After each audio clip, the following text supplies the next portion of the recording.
Di awal tahun ini kayaknya emang waktunya buat Realme ya guys untuk unjuk gigi.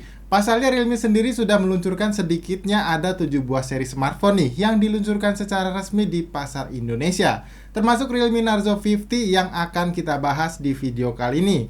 So buat kalian yang penasaran sama smartphone-nya, tonton terus video ini sampai habis.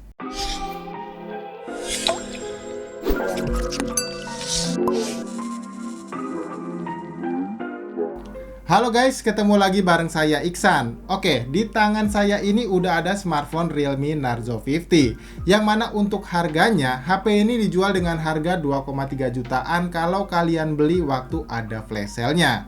Untuk varian RAM-nya sendiri, sayangnya HP ini cuma disediakan satu varian RAM aja nih, yaitu varian RAM 464GB kayak di unit yang lagi kita bahas kali ini. Oke, secara desain bisa dibilang desain pada Realme Narzo 50 ini cukup familiar ya guys, karena desain bodinya cukup mirip dengan desain body pada Realme XI yang dirilis pada akhir tahun 2021 lalu. Yang mana kalau dilihat pada bagian sisi atasnya, ini kosong ya guys, nggak ada apa-apa. Lalu di sisi sebelah kanannya hanya terdapat satu buah fingerprint sensor yang kecepatan bacanya udah terbilang ngebut. Lanjut untuk di sisi bawahnya, ini ada satu buah port USB Type-C, dua buah lubang mikrofon, satu buah jack audio 3,5 mm dan satu buah grill speaker yang walaupun tipenya ini masih mono speaker, tapi hasil keluaran speakernya ini masih cukup bagus sekalipun kalian gunain di volume yang maksimal.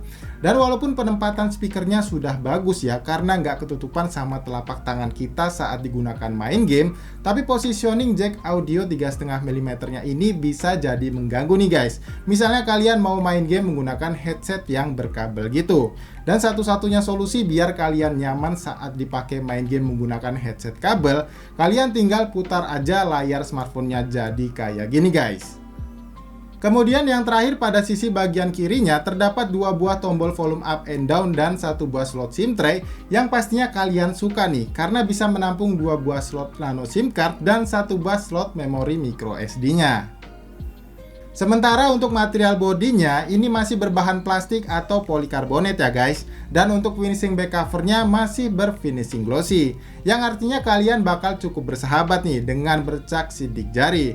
Tapi kalau kalian nggak mau back covernya ini cepat kotor karena bercak sidik jari, pakein aja nih guys jelly case bening yang udah disediain di dalam paket pembeliannya.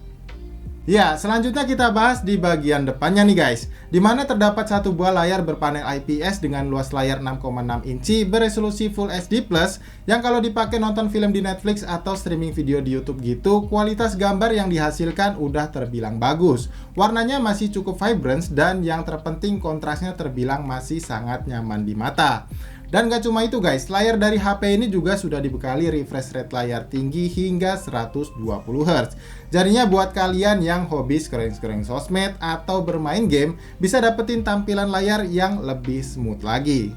Nah lanjut kita bahas soal performanya. Dibekali chipset MediaTek Helio G96 yang berarsitektur 12 nanometer, saya rasa untuk kebutuhan casual kayak balas pesan WhatsApp, scroll-scroll sosmed, atau ambil gambar foto dan juga rekam video, HP ini masih terbilang sangat powerful. Atau mungkin HP ini mau kalian pakai untuk bermain game, jelas pastinya udah bisa juga nih guys. Sebab dari pengalaman saya mainin game Mobile Legends di HP ini, settingan grafis yang didapat ini bisa di-high dengan frame rate-nya high. Dan untuk feel-nya sendiri masih terbilang cukup lancar karena bisa dapetin rata-rata FPS di kisaran 57-60 FPS. Dan sepanjang permainan untuk penangkapan sinyalnya juga terbilang sangat baik. Nah lanjut, waktu saya pakai untuk main game PUBG Mobile, settingan grafisnya sayangnya mentok di SD High dan Smooth Ultra aja. Dan dari pengalaman saya waktu mainin di settingan yang Smooth Ultranya, saya bisa dapetin rata-rata FPS di kisaran 37-40 FPS. Ya meskipun masih beberapa kali terjadi frame drop ke 19 FPS, tapi feel-nya masih terbilang cukup nyaman untuk dipakai main. Dan yang terakhir, waktu saya coba pakai untuk main game berat kayak Genshin Impact, settingan grafisnya ini cuma mentok di lowest 30 FPS aja. Dan dari pengalaman saya kemarin di video gaming test soal HP ini, nggak tahu kenapa ya guys, performanya itu agak berasa kurang. Ya bisa dibilang kurang recommended lah kalau misalnya kalian beli HP ini dan mau dipakai buat main game kayak Genshin Impact. Karena cukup banyak terjadi frame drop yang bikin feel bermain jadi berasa kurang nyaman. Tapi overall kalau mau kalian pakai untuk ngegame, HP ini tuh udah bisa banget guys. Next, kita bahas soal baterainya nih guys. Dibekali kapasitas baterai sebesar 5000 mAh, HP ini bisa kasih screen on time nyaris di 7 jam dengan pemakaian cukup intens untuk dipakai ngegame. Yang artinya kalau kalian pakai untuk kebutuhan casual aja, bisa dipastikan screen on time yang kalian dapat ini bisa lebih dari 7 jam ini, atau mungkin berkisar 8 sampai 9 jam. Ya, bisa dibilang cukup awet ya guys untuk ukuran smartphone di kelasnya. Dan berhubung HP ini juga sudah dibekali fitur pengisian daya cepat sebesar 33 watt, jadinya kalian nggak perlu khawatir lagi ya, misalnya kalian kehabisan baterai. Karena untuk mengisi daya baterai smartphone ini udah terbilang cepat nih guys, karena hanya memakan waktu kurang lebih 70 menit untuk mengisi daya baterainya dari 7% sampai penuh. Oke, lanjut kita bahas soal kamera. Dibekali setup triple kamera pada bagian belakang bodinya, yang mana untuk resolusi kamera utama sebesar 50 megapiksel dengan f1.8, lensa kamera makro 2 megapiksel dengan f2.4, dan satu buah lensa kamera depth sensor sebesar 2 megapiksel dengan f2.4 juga. Sementara untuk resolusi kamera selfie-nya, HP ini sudah dibekali satu buah lensa kamera selfie yang beresolusi sebesar 16 megapiksel dengan f2.1-nya. Dan untuk hasil jepretan fotonya ini tuh udah khas smartphone Realme banget ya guys. Detail objek yang ditangkap sangat baik, saturasi warnanya juga nggak over, dan dynamic range-nya juga terbilang cukup luas. Ya walaupun kalau opini saya ya, untuk highlight-nya ini agak sedikit kurang, tapi nice lah untuk kualitas jepretan fotonya bahkan pada saat di kondisi low light kayak gini.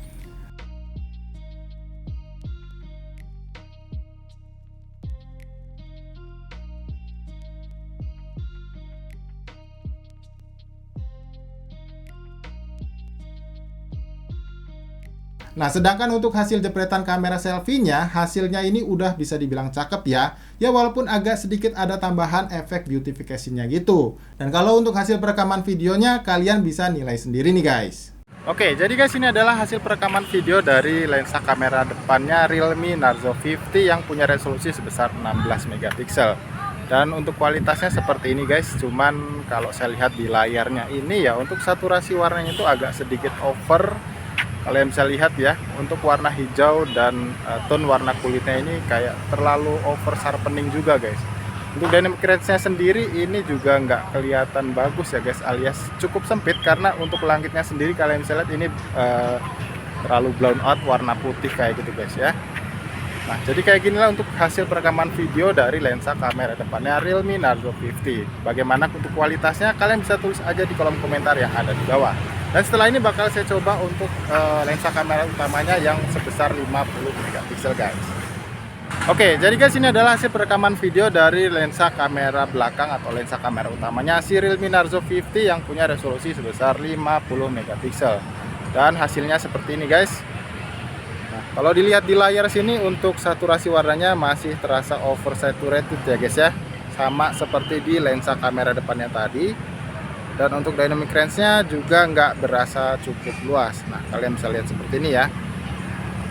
Oke, untuk perekamannya sendiri ini saya rekam di resolusi 1080p 30fps sama dengan hasil perekaman video di lensa depannya tadi guys.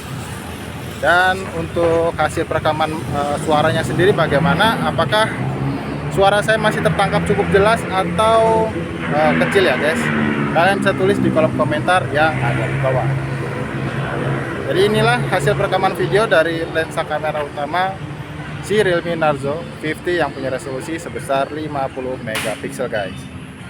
Ya, overall Realme Narzo 50 ini bisa dibilang cukup recommended ya guys untuk kalian beli di harga 2,3 jutaannya. Dengan syarat kalian nggak masalahin keberadaan fitur NFC yang nggak tersedia di smartphone ini. Dan juga rencana kalian soal HP ini, apakah mau kalian pakai untuk jangka panjang misal minimal 2 tahun atau hanya untuk sementara aja sebagai smartphone pendamping daily driver kalian. Karena mengingat untuk pilihan varian RAM dan storage-nya ini hanya ada satu opsi aja nih guys, yaitu yang 4/64 GB.